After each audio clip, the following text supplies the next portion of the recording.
কৃষিপণ্য সংরক্ষণের লক্ষ্যে আধুনিক কোল্ড স্টোরেজ ও গুদাম নির্মাণ করা হচ্ছে।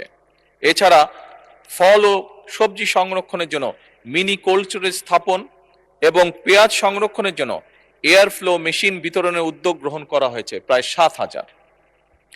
কৃষি পণ্যের রফতানির লক্ষ্যে উত্তরাঞ্চলে কৃষিপণ্য রফতানি অঞ্চল প্রতিষ্ঠা এবং ক্রয় কেন্দ্র স্থাপনের পরিকল্পনা বর্তমান সরকার নিয়েছে। মাননীয় স্পিকার, কৃষি গবেষণা উদ্ভাবনে সরকার ব্যাপক গুরুত্ব দিচ্ছে।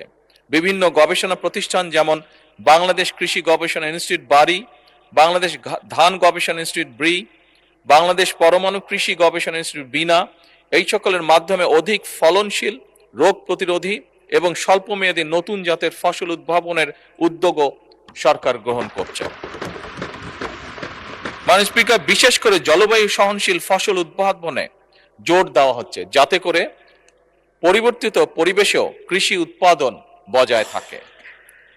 মাননীয় স্পিকার, জলবায়ু পরিবর্তনের প্রভাব মোকাবেলায় ক্লাইমেট স্মার্ট কৃষি বাস্তবায়ন করার পরিকল্পনা রয়েছে বর্তমান সরকারের।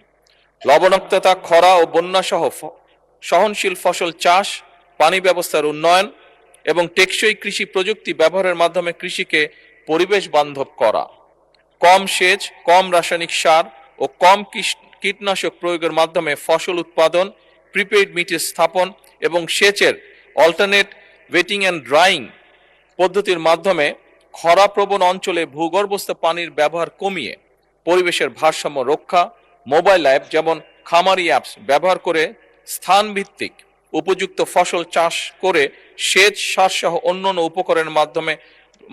উপকরণের সর্বোত্তম ব্যবহার, প্রিসিশন এগ্রিকালচার ইত্যাদির জন্য উদ্যোগ গ্রহণ করা হচ্ছে। মাননীয় স্পিকার, ধন্যবাদ।